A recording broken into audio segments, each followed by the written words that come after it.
आप तो वही देख रहे हो कि किसने अपनी बीवी को क्या बोल दिया, ये दोनों कपल आपस में क्या कर रहे हैं, ये बॉटल उछालने वाला चैलेंज कैसे होता है। तरह तरह के आप रील देख रहे हो और अपने दिमाग को पूरी तरह से दूषित कर देते हो। अभी इस वक्त पे कुछ बच्चे ऐसे होंगे जो अभी इंस्टाग्राम खोल के लगातार ऐसे स्क्रॉल कर रहे होंगे, उस नकली दुनिया में पूरी तरह से फंसे होंगे, एक के बाद एक रील देख रहे होंगे, और हर एक रील के बाद उनके दिमाग में जो डिप्रेशन है वो बढ़ता जा रहा होगा। हाथ यहाँ से हट नहीं पा रहा होगा रील से, क्योंकि वो अपने आप में ऐसा चुंबकीय बनाया गया है ना, ये सब प्लेटफॉर्म इसीलिए ऐसे बनाए जाते हैं कि वहां से आप हट ना पाओ, जानबूझ के ऐसे डिजाइन किए जाते हैं। और वो वहां फंसा होगा और लगातार खुद को कोस रहा होगा कि काश मैं पढ़ लेता, मैं पढ़ क्यों नहीं रहा हूँ। फिर थोड़ी देर उस दुनिया में खो गया, 15 मिनट तक फिर स्क्रॉल किया, उसी दुनिया में खोया हुआ है। एक हंसी वाला मीम देखा, बहुत मजा आया, फिर कोई एक लड़की वहां पे नाचते आई, उसको देख लिया, फिर देखा कोई लड़के लड़की का कोई अच्छा सा रील है और उसको देख के बड़ा मजा आ रहा है। प्यार मोहब्बत के प्रसंग हैं जो जीवन में आपको आगे मिलने वाले हैं, वो आपको अभी चाहिए, समय से पहले नहीं मिलनी चाहिए चीजें, आपको वहां मिल रही है, आपको वो सुख मिल रहा है जो अभी आपको नहीं मिलना चाहिए, और आप उस दुनिया में फंस जाते हो। आपको क्या लगता है ये जो लोग हैं, मार्क जकरबर्ग जैसे लोग हैं, ये इन प्लेटफॉर्म को किस तरीके से बनाते हैं? इसी तरीके से बनाते हैं कि आप जैसा मासूम इंसान वहां पे फंस जाए और वहां से बाहर ना निकल पाए। कहने को तो कहा जाता है कि हम एक कम्युनिटी बना रहे हैं जो लोगों को आपस में कनेक्ट करे, पर आप देखो ये रील्स वगैरह इसीलिए बनाए गए हैं। आप बैकएंड पे देखो तो वो सिर्फ आपका डेटा देख रहे हैं कि आप कितना समय वहां पे अपना व्यतीत करते हो और क्यों आप कम समय व्यतीत कर रहे हो। ये इंसान क्यों इस प्लेटफॉर्म को छोड़ के जा रहा है, इसको और रील्स दिखाते हैं, इसको और पोस्ट दिखाते हैं, इसको और इस दुनिया में फंसा लेते हैं, इस नकली दुनिया में इसको हम फंसा के रखते हैं यहां से ये बाहर ना निकल पाए। और आप क्या होते हो, अपनी असली दुनिया भूल के उस नकली दुनिया में फंसे रहते हो। भाई हम सब ने इतनी टेक्नोलॉजी, इतनी पढ़ाई लिखाई, इतना जीवन में जो हम ग्रो हुए, किस लिए हुए थे? इसीलिए हुए थे कि हम सुखी रहें, हम खुश रहें, हम तंदुरुस्त रहें, हमारी सेहत अच्छी रहे, अपने माँ बाप को समय दें, अपने भाई बहन को समय दें। आप देते हो? आप देते हो? एक तरफ आप रील स्क्रॉल कर रहे होते हो, दूसरी तरफ आपकी माताश्री आपसे आपके बारे में बात करना चाह रही हो कि बेटा तुमने समय से खाना खाया था कि नहीं खाया था, और आप उनसे चिढ़ के बात कर रहे होते हो, उनको कष्ट देते हो, आप उनसे बदतमीजी से बात करते हो।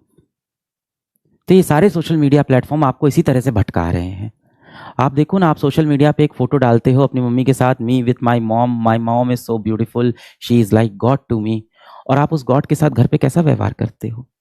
जब वो गॉड आके आपसे रात को 10 बजे बोलता है कि बेटा आप मोबाइल छोड़ दो, ये बंद कर दो सोशल मीडिया प्लेटफॉर्म, आप कितनी चिढ़ से उनको रिप्लाई देते हो। इस दिन के लिए थोड़ी नहीं उन्होंने आपको बड़ा किया था।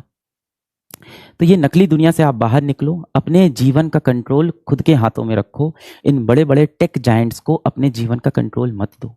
धीमे धीमे देखो, ये सोशल मीडिया प्लेटफॉर्म ने कंट्रोल आपके जीवन का, आपके मस्तिष्क का अपने हाथ में ले लिया है। आप देखिए, आपको लगता है कि आप उन्हें इस्तेमाल कर रहे हो। हाँ, आपको लगता है ना कि ये फेसबुक, व्हाट्सएप, इंस्टाग्राम आप इस्तेमाल करते हो, बिल्कुल गलत। इंस्टाग्राम, फेसबुक, व्हाट्सएप, यूट्यूब आपको इस्तेमाल करता है अपने फायदे के लिए। आप उनके लिए एक यूजर हो, आप उनके लिए एक कस्टमर हो, और आप उनके जाल में फंस जाते हो। और इस जाल में फंस के आप उनको इंपॉर्टेंस दे रहे हो, उन अनजान लोगों को यूट्यूब पे या इंस्टाग्राम पे, सोशल मीडिया में, रील्स में देख रहे हो, जिनका आपकी जिंदगी में कुछ लेना देना नहीं है। आप ये बता दो, आप 1 घंटे रील स्क्रॉल करते हो, उससे आपके जीवन में क्या वैल्यू एडिशन होता है? आप समझदार हो, पढ़े लिखे हो, 18 साल के हो, 19 साल के हो, काफी चीजें आपको समझ में आती है। ऐसा तो है नहीं कि आप बिल्कुल अनपढ़ हो बेटा, बिल्कुल आप अशिक्षित हो, आप शिक्षित हो, आपको चीजें समझ में आती है। सब समझने के बाद भी आपने अपने जीवन का कंट्रोल इन सोशल मीडिया वालों के हाथ में दे दिया है। और इसमें आप इतना फंसे रहते हो कि आपके पिताजी ऑफिस से घर लौट के आते हैं और आपसे 2 शब्द बात करना चाहते हैं, आप उनको भी समय नहीं देते हो। आप उनको क्या बहाना देते हो कि मैं पढ़ रहा हूं, और कमरा बंद करके आप क्या पढ़ाई करते हो मोबाइल में, आपको भी पता है, मुझे भी पता है। आप तो वही देख रहे हो कि किसने अपनी बीवी को क्या बोल दिया, ये दोनों कपल आपस में क्या कर रहे हैं, ये बॉटल उछालने वाला चैलेंज कैसे होता है। तरह तरह के आप रील देख रहे हो और अपने दिमाग को पूरी तरह से दूषित कर देते हो। जिस माँ बाप ने आपको पाल पोस के बड़ा किया, उनकी इज्जत आप नहीं करो। किस काम की ये पढ़ाई लिखाई मेरे और आपके? मैं अपने लिए भी बोलता हूँ, किस काम की ये पढ़ाई लिखाई, किस काम का ये एम, एम्बिशन, डॉक्टर बनना, इंजीनियर बनना, ये सब किस काम का है यदि हम अपने माता पिता को सुख ना दे पाए, खुशी ना दे पाए, 2 पल बैठ के उनसे चैन से बात ना कर पाए। अगर ये चीज़ आप पढ़ाई के लिए कर रहे हो तब तो मैं समझ में आता है, तब तो चलो वो चीज़ सही भी है, जस्टिफाइड है बेटा वो। अगर आप कहते हो मम्मी मैं पढ़ाई कर रहा हूँ, अभी मैं बात नहीं कर पाऊंगा, मैं समझता हूँ। तो जो आप बोल रहे हो ना रिवीजन करने का समय नहीं मिल रहा, समय आपके पास बेटा बहुत है। हम में से कोई भी इतना बिजी नहीं है कि अपने जीवन के सबसे महत्वपूर्ण चीज के लिए समय ना निकाल पाए। ये ड्रॉप ईयर है, आपके लिए सबसे महत्वपूर्ण चीज है कि पूरे दिल से पूरी शिद्दत से तैयारी करना, और बाधाएं जितनी भी आ रही हैं इन सब बाधाओं पे ध्यान ना देना। ये जितने भी डिस्ट्रैक्शन आपके पास टहल रहे हैं इन पे ध्यान ना देना। आप बस एक चीज अपने दिमाग में बैठा लो, क्या?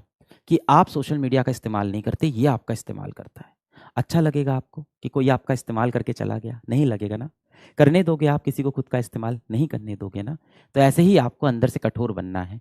और जब भी अगली बार अपने मन में ऐसे बहुत ही तीव्र इच्छा आए ना, बहुत ही ज़्यादा आपको रील की इच्छा आती है कि देखना ही पड़ेगा, तो आप खुद से बस एक सवाल पूछना कि क्या मैं खुद को दूसरे को इस्तेमाल करने दूंगा?